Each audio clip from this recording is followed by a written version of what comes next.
First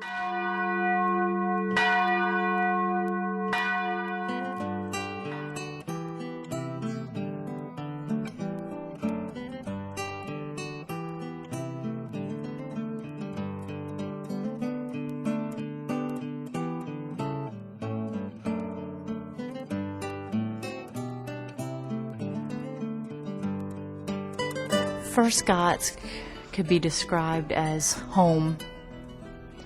I see us as a historic church. We were originally organized in 1731. This building is almost 200 years old, but it's home. It's live. It's not a museum. It is living and breathing with people and growing exponentially. There were a number of Scottish families that left the Congregational Church, and they built a little meeting house on this site. And then subsequently, as the congregation grew, they replaced it with the current sanctuary. I believe that was in the early 1800s. And so we have an incredible heritage from those first families.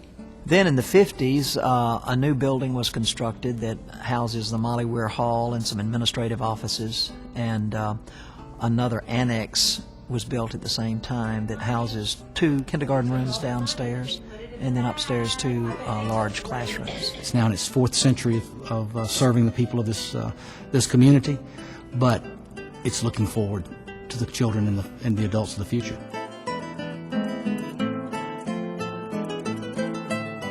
This church helped start the crisis ministries and the soup kitchen, and there's a team that still goes twice a month to cook at the soup kitchen. There's still teams that support the men's shelter by serving a meal. This church does some incredible things with the homeless shelter. Very, very active is one of its really strong outreach ministries here. The Meals on Wheels, we deliver, gosh, I'll bet 100 meals a week to the shut-ins, both within the church and outside the church. Her club is a wonderful, wonderful children's program that we have here at the church every Tuesday night. It's basically summer camp every Tuesday night at First Scots. It's grades 1 through 12. We eat together, we play together, we study together, and we have what we call worship skills. On the world missions field, we send our funds, but we also send people. We have folks that go to Haiti every year. We have doctors and dentists that go and give of their time and their talent, and they work with these folks that will not see another doctor or dentist until they come back the next year. People are really anxious to move out in mission, to be more engaged in worship, to take their education more seriously as adults and as children, and to also share in fellowship one with the other. So in every arena of ministry at First Scots, we're seeing growth and new initiatives taking place.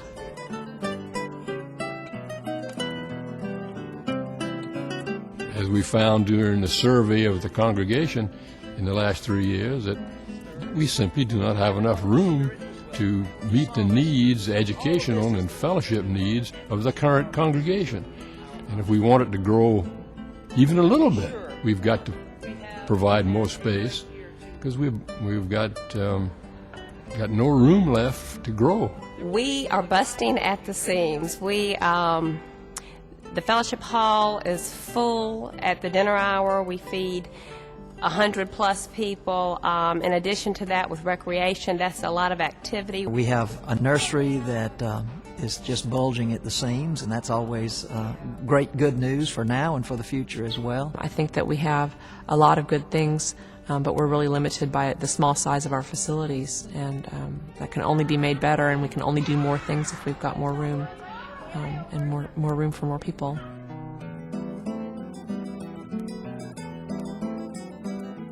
The major purpose of this campaign is twofold. One, it is to build a new education building. It's an approximately 12,000 square foot building that will be in 3 levels, located adjacent to the existing Molly Weir Fellowship Hall and on the site that is now the playground. The campaign will definitely ease some space constraints for the kindergarten.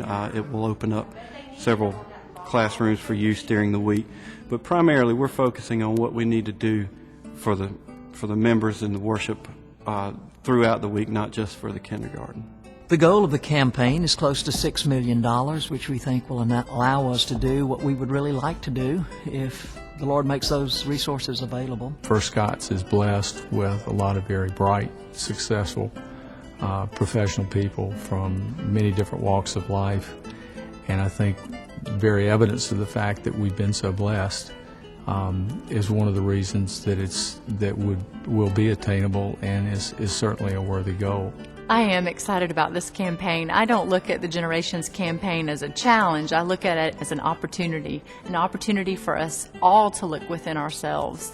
Not really fundraising, but faith-raising.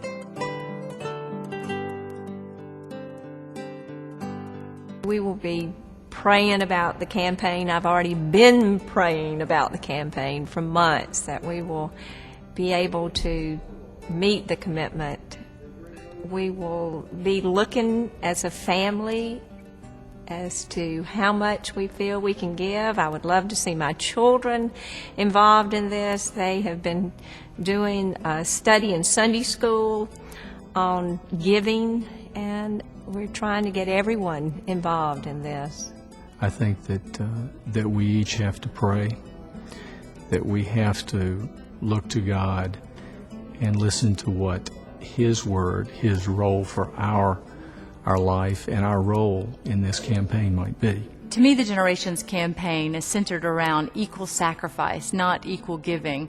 We have all been blessed in different ways, and we all have something to contribute. And for me, whether you're 5 years old or whether you're 95 years old, you can contribute to this Generations campaign for the betterment of God's kingdom and the life of First Scots Presbyterian Church.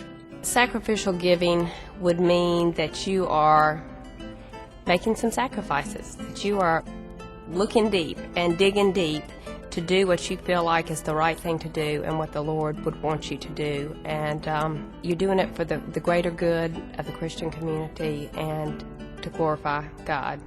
The ultimate sacrifice was made by Jesus Christ, and that is our model for our living, for our giving, for our whole life as disciples of Jesus Christ. And while it is a sacrifice in terms of it cost us something, it's also something that one wants to do out of love for the Lord, in response to what the Lord has done for us, and out of love for other people who will come after us and who are serving with us now in this congregation.